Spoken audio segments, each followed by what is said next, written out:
Amém. Deixa a pastora voltar ali, para poder a gente projetar a letra, o texto da palavra. Eu vou ler com vocês, falar de uma história de um homem que vocês já conhecem. Quantos aqui já ouviram falar do profeta Jonas? Aquele que foi engolido por um grande peixe. O povo diz que foi engolido por uma baleia. Não foi baleia, gente. A Bíblia diz que foi um peixe grande. Sei lá, naquela época existiam muitos peixes grandes. Tá? Eu acho que não foi uma baleia, porque dizem que a passagem do canal de deglutição da baleia é muito pequena. Não é nada para Deus. Entendeu? Mas também se foi uma baleia, se a passagem foi pequena, não tem problema. Deus alargou, entendeu? Se a Bíblia diz que Jonas teve 3 dias no ventre da baleia, eu acredito. Você acredita? Eu quero dizer para vocês que se uma baleia tivesse 3 dias dentro de Jonas, eu também acreditaria se a Bíblia dissesse. Porque, sabe, Deus é Deus. Tá? E eu creio e confio nesta palavra. Amém? Amém. Então, eu vou compartilhar com vocês um pouco da história deste homem. Eu sei que vocês já conhecem. Talvez aqui vocês só se lembrem dessa parte que fala de que ele foi engolido por uma baleia. Mas eu vou falar de outras coisas, de outras verdades que a gente precisa aprender, lições que a gente precisa aprender com a vida deste homem, tá bom? Jonas capítulo 1. Jonas capítulo 1. Diz assim: a palavra do Senhor veio a Jonas, filho de Amitai, com esta ordem. Veio com um pedido? Veio como o quê? Ordem. Né? Manda quem pode, obedece quem tem juízo. Então, Deus estava mandando. Ordem, estava no imperativo. Olha lá como está no imperativo, está dizendo assim, ó. Vá depressa à grande cidade de Nínive e pregue contra ela, porque a sua maldade subiu até a minha presença. Olha só, qual era o tempo? O tempo do profeta Jonas, havia uma cidade chamada Nínive que vivia totalmente distante de Deus.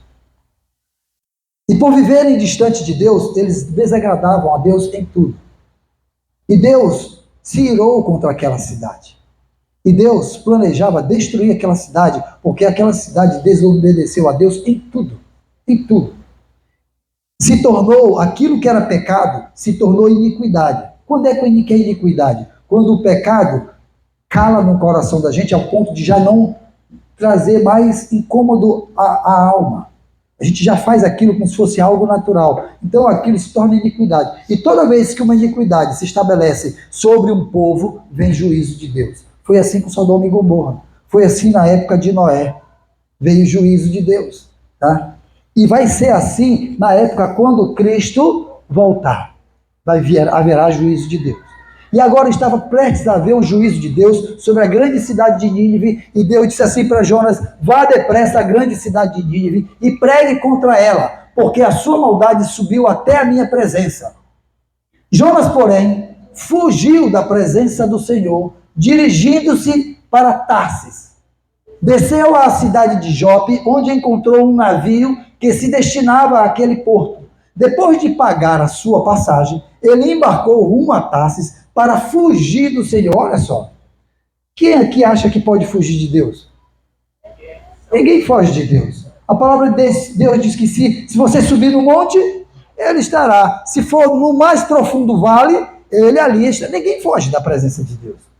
Se você disser assim, olha, eu vou me enterrar, eu vou me fechar numa coisa com chumbo, pronto.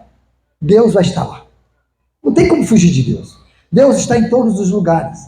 A presença dele domina todos os espaços. Deus está em todos os lugares. E Jonas achou que poderia fugir da presença de Deus. Ué, Deus deu uma ordem para ele. Por que ele fugiu? Por que ele não obedeceu a ordem? Lá na frente, no capítulo 3, ele vai dizer: Senhor, sabe por que eu fugi de ti? Aliás, no capítulo 4, ele vai dizer: eu fugi exatamente por isso. Porque eu sabia que se eu fosse lá pregar contra eles, tu tem um coração mole, Senhor. Tu ia chegar e ia abençoar eles, e aí eu ia ficar com cara de tacho. Eu que disse que eles iam ser destruídos, e aí agora tu ia simplesmente chegar lá e abençoá-los. Então, por isso que eu preferi fugir do que cumprir a tua ordem. Sabe de uma coisa? A gente acha que pode contender com Deus, que pode discutir com Deus, mas Deus é soberano. Se Deus disser para você, vá, vá. Se Deus disser fique, fique. Se Deus disser volte, volte. Sabe por quê? Porque você não conhece os planos de Deus. Quem consegue Quem consegue descortinar os planos de Deus? Não tem quem. Os planos de Deus são segundo a soberania dele. Nós temos a nossa racionalidade, temos a nossa maneira de achar, de querer que a gente decide as coisas do nosso jeito. Então a gente diz, rapaz, eu não vou não. Por que eu vou chamar a atenção desse povo se eu sei que Deus vai depois abençoar? Eu não conheço Deus, eu sei que Deus é bom. Aí sabe o que ele faz? Foge. Quando ele fugiu, ele estava achando que estava fugindo da presença de Deus. Não, ele estava fugindo do seu propósito. Havia um propósito para Jonas e ele não estava fugindo de Deus, ele estava fugindo dele mesmo. Se você não consegue fugir de Deus, ainda mais você fugir de você mesmo, porque você não tem que fugir de você mesmo. Amém? Aí diz assim, o Senhor, porém, fez soprar um forte vento sobre o mar e caiu uma tempestade tão violenta que o barco estava prestes a arrebentar, ou seja, a se partir, a se quebrar. Todos os marinheiros ficaram com medo e cada um clamava ao seu próprio Deus. Lembre-se que ali o Deus está com D minúsculo, porque não é o Deus dos deuses, não é o Deus, o único Deus, era o Deus a quem eles idolatravam. Então cada um clamava ao seu próprio Deus e atiraram as cargas ao mar para tornar o navio mais leve. Enquanto isso, Jonas, que tinha descido ao porão, se deitara e dormia profundamente. Dá para imaginar isso? Um barco chacoalhando de um lado para o outro, e vai, e quebra, arrebenta as ondas, e quebra, e vai de um lado, estala de um lado, do outro, e Jonas está onde? No porão do barco, ó, dormindo profundamente.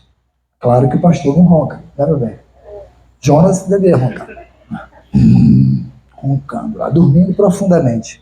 Dá para imaginar tudo se acabando e Jonas dormindo.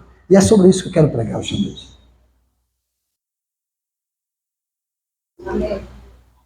Cadê você enquanto a sua igreja chora?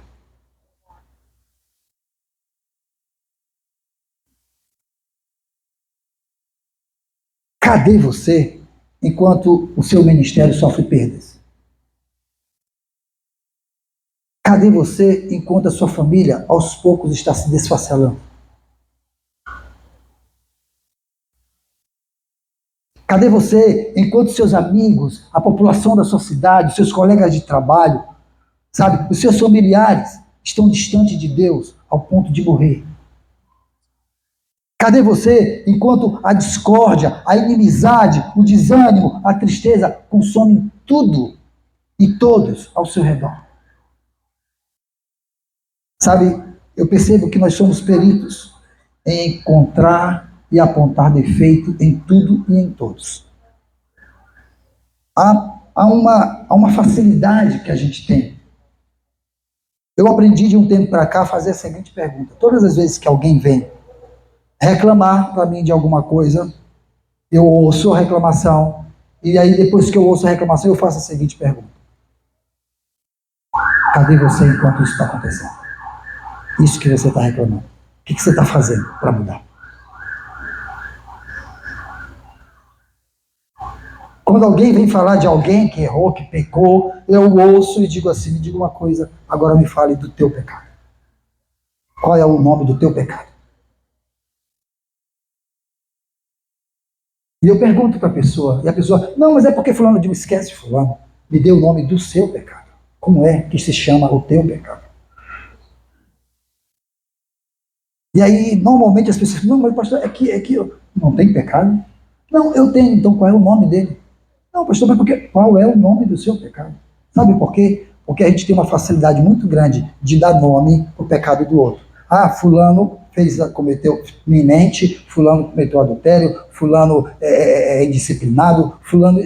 A gente dá nome facilmente, mas a gente não consegue chegar para o outro irmão e dizer assim, ei, eu não vou falar do pecado do irmão, eu quero falar para você do meu. Porque a Bíblia diz assim, que quando a gente confessa, há cura. Então, a gente não consegue falar do nosso próprio pecado.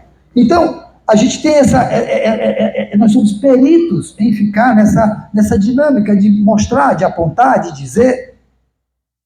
Então, cadê você? Enquanto seu irmão está se perdendo, o que você está fazendo? Cadê você enquanto sua igreja está sofrendo? O que você está fazendo? Cadê você enquanto sua família está sofrendo? Distante de Deus, o que você está fazendo? pessoas estavam prestes a morrer. Jonas estava fazendo o quê? Dormindo profundamente. Eu acredito que muitos de nós estamos, sabe o quê? Dormindo, enquanto todas essas coisas estão acontecendo. O mundo caminha a passos largos para o fim. Cadê você nesse contexto? O que você está fazendo? Tá? O que você está fazendo para mudar esse cenário? Tudo em torno de nós está prestes a morrer, meus queridos. Pastor, que mensagem é essa que fala de morte? Mas é porque o mundo jaz no maligno. Você pensa que os dias vão melhorar? Não vão. Segundo a minha Bíblia, disse que não. Que os dias serão cada vez piores. E por se multiplicar a iniquidade, o amor de muitos esfriarão. Sabe de uma coisa? O mundo com um pouco de amor já está difícil. O mundo sem amor nenhum será insuportável.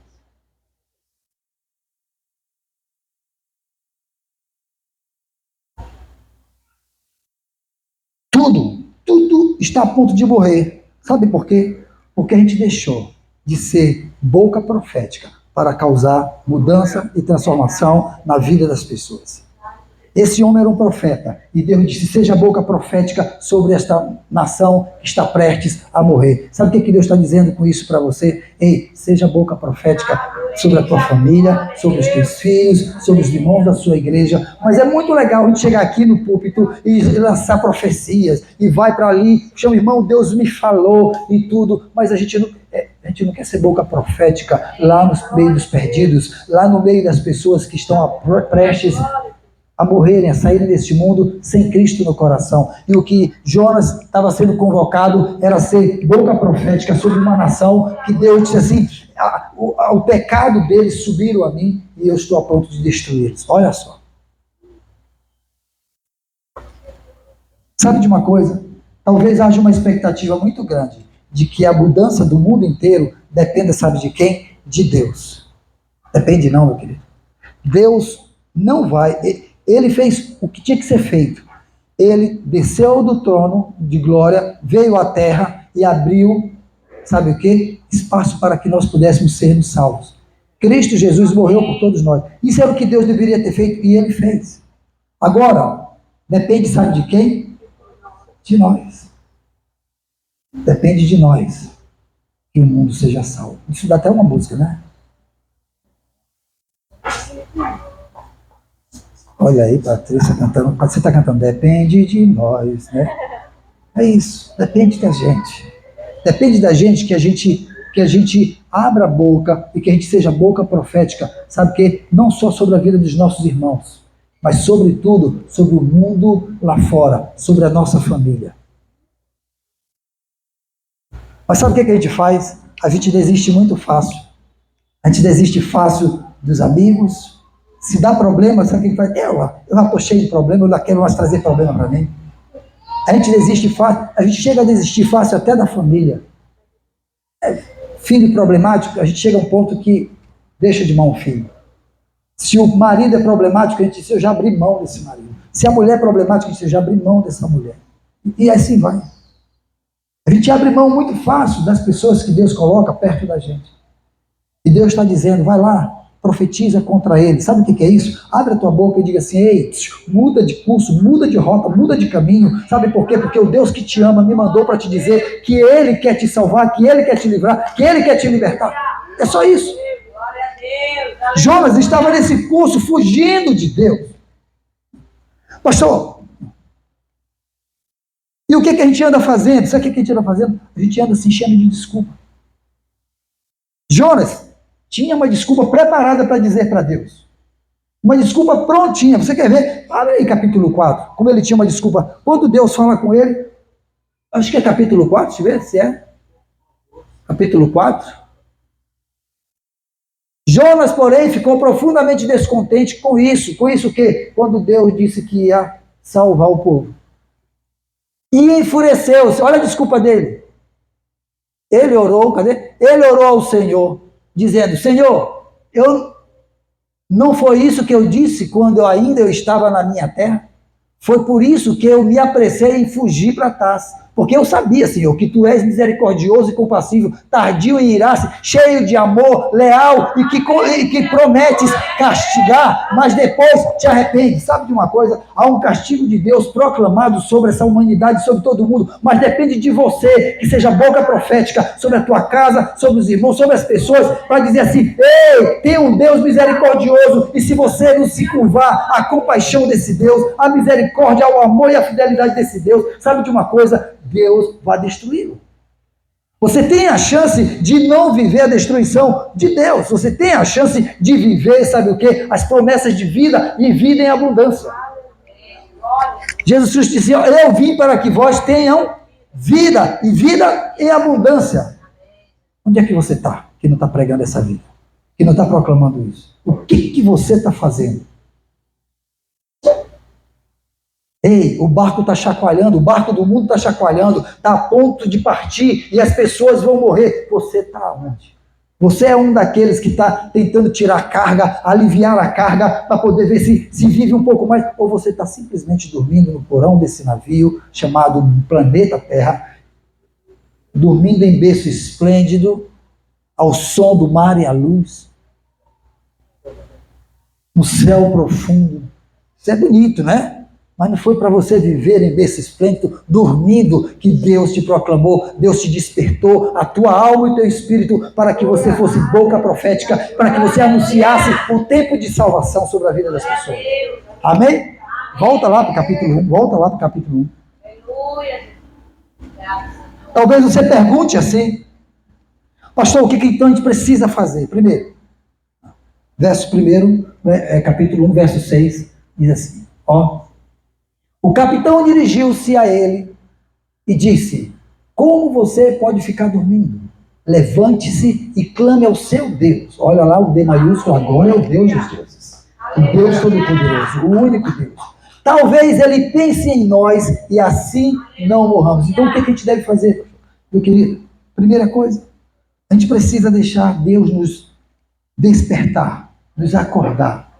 Chega de vivermos esse sono. Chega de vivermos achando que está tudo bem. Enquanto você dorme, que você acha que está tudo bem, deixa eu te falar uma coisa: você está no barco também. E talvez se você ficar dormindo, você também vai morrer. Ô Manuel, se um barco desse afunda lá, se o cara dormir, ele se salva? É melhor que ele esteja acordado para bater braço, não é não? Tem mais chance de viver. Então deixa eu te falar uma coisa: nesse barco chamado mundo, chamado tua família, chamado tua igreja, chamado teu ministério, chamado tua vida, se você não acordar, meu querido, se você não deixar ser despertado pela voz profética de Deus, pela voz do Senhor, você pode afundar junto com esse barco, você pode morrer, ser o primeiro inclusive a morrer, e Deus não quer isso. Amém? Segunda coisa que a gente pode fazer, capítulo 12, é o versículo 12, diz assim, peguem-me, Jonas dizendo, e joguem-me ao mar. O que aconteceu? Depois de todo mundo com medo, descobriu que Jonas estava dormindo, descobriram que ele era servo do Deus, as pessoas já descobriram que você é servo do Deus Todo-Poderoso. Jonas admite que porque ele está fugindo de Deus, a embarcação está afundando. Porque você está fugindo de Deus, o mundo chamado embarcação, chamado mundo, chamado família, chamado empresa, chamado amigos, estão afundando. Porque você está dormindo. Sabe de uma coisa? Jonas admite que ele era a causa e ele diz assim: olha, pegue-me e jogue-me no mar, respondeu ele, e ele se acalmará, pois eu sei que é por minha causa que esta violenta tempestade caiu sobre vocês. Então o que a gente precisa em segundo lugar é ser honestos e admitir o quão estamos distante do nosso chamado, do nosso propósito. A gente precisa admitir a distância que a gente está do nosso propósito. Domingo passado eu falei sobre isso, sobre pessoas que vivem sem se dar conta do propósito para o qual Deus os chamou. Outro tipo de gente, aqueles que até sabem do propósito, mas fazem o quê? Vivem fugindo do propósito. Mas sejam como o servo, o filho do homem, o servo de Deus, aquele que é teu irmão, teu Salvador, o Senhor Jesus Cristo. Ele sabia o propósito e ele viveu o seu propósito. E porque ele viveu o seu propósito, esse barco chamado Grande Mundo tem o direito de ser chamado Filho de Deus. A Bíblia diz que a todos quanto receberam, foi-lhes dado o direito de serem chamados filhos de Deus. A saber, os que creem no seu nome. Terceira coisa, pastor, que a gente precisa fazer, tá? Jonas no capítulo 2, lá no verso 1, Jonas tinha sido lançado no mar e havia sido engolido por um grande peixe. E lá dentro do peixe, Jonas orou ao Senhor. Uau! Não era a hora dele ter orado antes? Agora ele estava afundado, engolido por um grande peixe, e aí ele lembra de quem? De Deus. Jonas orou ao Senhor e disse: no meu desespero eu clamei ao Senhor. E ele me respondeu. O Senhor está pronto para te responder, meu querido. Está difícil, o negócio já está afundando, já está complicado. Lembre-se do Senhor. Clame a Ele. E Ele está pronto para te responder. Ó, e Ele me respondeu: do Seol, ou seja, do quase inferno, eu gritei por socorro e ouvistes o meu clamor. Lançaste-me nas profundezas do coração dos mares, e correntezas formavam um turbilhão ao meu redor. Todas as tuas ondas e vagalhões passaram sobre mim. Eu disse: fui expulso da tua presença, contudo, olhei de novo para o teu santo templo, aleluia. As águas me cercaram até a garganta e abismo me envolveu, as algas marinhas se enrolaram na minha cabeça. Afundei até chegar aos fundamentos dos montes, a terra embaixo cujas trancas me aprisionaram para sempre. Mas tu trouxeste a minha vida de volta da cova, ó Senhor, meu Deus. Olha, você pensa que está acabado? Não importa se a coisa já está complicada, se você disser, de onde eu estou não tem mais jeito. Ei, Deus te tira das profundezas. Amém, Senhor. E te dá a salvação, te dá a vitória. Ele estende a mão sobre ti. Então, do que nós precisamos em terceiro lugar? Precisamos reconhecer que nós vamos morrer. Nós vamos morrer se não nos arrependermos e pedirmos perdão e a ajuda de Deus. Amém? Quarto lugar, Jonas capítulo 3, versos de 1 a 3. A palavra do Senhor veio a Jonas pela segunda vez com esta ordem: vá à grande cidade de Nínive e pregue contra ela a mensagem que eu anuncio a você. Meus queridos, essa ordem não foi aquela que ele deu lá no começo? Volta lá no capítulo 1, verso 2. Olha só. Vá depressa à grande cidade de Nínive e pregue contra ela, porque a sua maldade subiu até contra mim. Volta lá no capítulo 3, verso 1. Verso 2. Ó, vá à grande cidade de Nínive e pregue contra ela a grande mensagem, né, a mensagem que eu anunciei. Qual é a diferença de antes para agora? Verso 3. Jonas obedeceu a palavra do Senhor e foi a Nínive. Era uma cidade muito grande, sendo necessário 3 dias para percorrer. Jonas poderia dizer assim: Senhor, é muita gente, eu não vou dar conta. A gente se enche de desculpa e diz assim: Senhor, isso não é para mim, eu não consigo, eu não dou conta. Agora que Jonas, só quem viveu a sombra da morte é que consegue entender o que é obedecer a Deus. Jonas saiu, ele não retrucou, ele não disse nada, ele simplesmente se levantou, precisava correr, andar 3 dias. Eu acho que se eu sair de manhã aqui, de manhã, eu chego lá na ponte da Estiva até meio-dia, andando. Talvez 1 da tarde, não sei, andando. Se eu for em Passos, normal. Uma cidade tão grande que precisava de 3 dias. Hoje nós temos carros, nós temos meios de transporte. A gente pode ir nos 4 cantos dessa cidade no mesmo dia e proclamar, sabe o quê?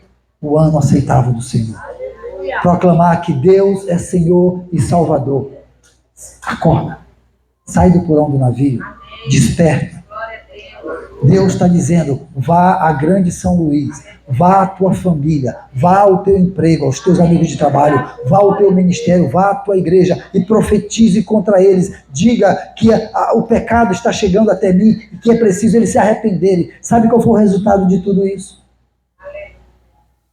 As pessoas, quando ouviram essa voz profética, a Bíblia diz, vocês vão ver a partir do verso 4, os ninivitas creram em Deus. Esse foi o resultado. As pessoas, para crerem, só estão precisando que você abra sua boca e faça a tua parte. Seja a boca profética. E olha o que eles fizeram. Eles proclamaram jejum e todos eles, do maior ao menor, vestiram-se com pano de saco. Olha o que mais aconteceu. Quando as notícias chegaram ao rei de Nínive, ele se levantou do trono, tirou o manto real, vestiu-se com pano de saco, sentou-se sobre cinzas. E olha o que ele fez mais. Ele disse, então ele fez uma proclamação em Nínive, porque por decreto do rei e todos os seus nobres, não é permitido que nem o homem, nem o animal, bois ou ovelhas, provar coisa alguma, não lhes deem de comer nem de beber. Sabe o que é isso? O rei entendeu, se eu não me converter ao Deus que pode todas as coisas, meu povo perecerá. Meu querido, se você, começa em você precisa se converter ao Deus que tudo pode. Você precisa jejuar, você precisa proclamar, sabe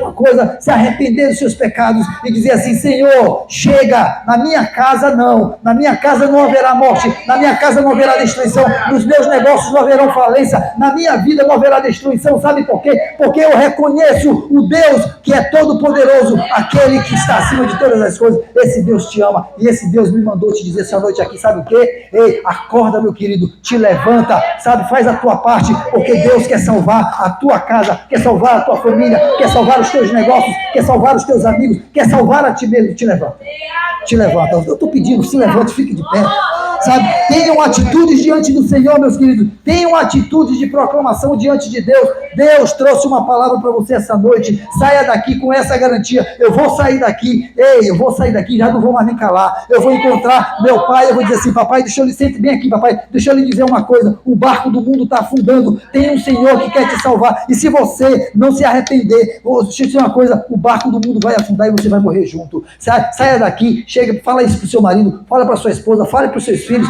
fale para os seus colegas de trabalho, chegue na sua igreja, desperta, eu estou dizendo isso para vocês, despertem, acordem, levante-se,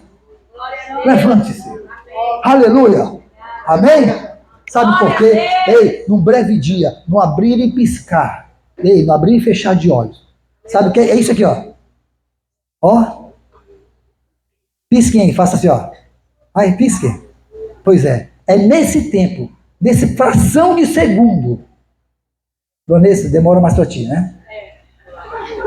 Entendeu? Numa fração de segundo, nessa fração de segundo é que o Senhor vai voltar. Sabe aquilo que nós cantamos ainda agora aqui?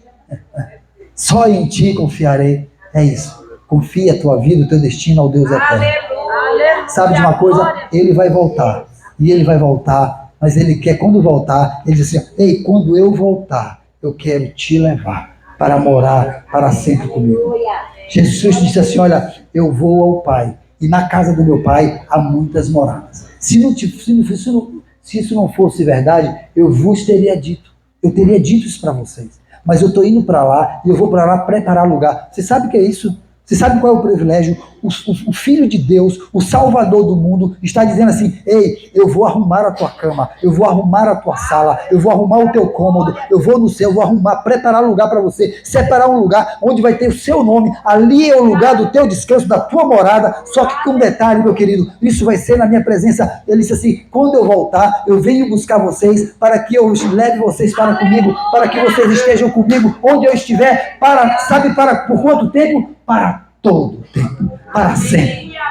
Agora, para isso acontecer na sua vida, para isso acontecer na vida dos teus familiares, dos teus amigos, você precisa acordar do porão do navio.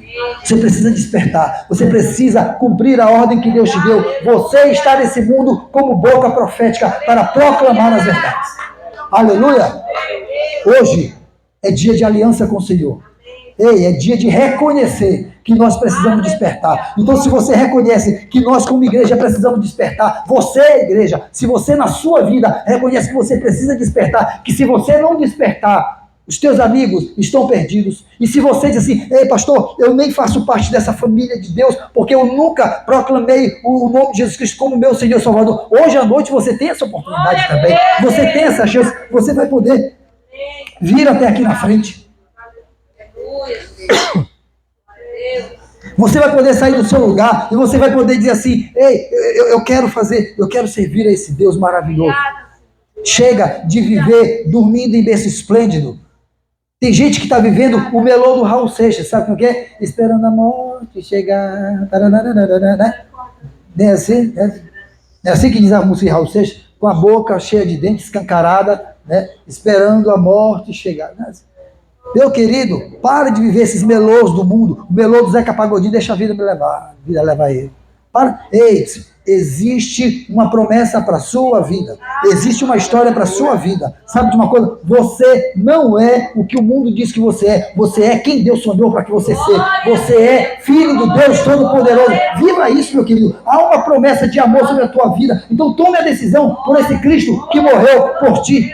Você faça isso. Então, se é dia de aliança, se é dia de renovar, venham aqui na frente, venham. Vamos fazer isso como igreja. O pastor de vocês está pedindo, saiam do lugar, venham para cá com uma atitude, dizer assim, Senhor, já chega, eu vou me posicionar, eu vou acordar, eu vou despertar do fundo do navio.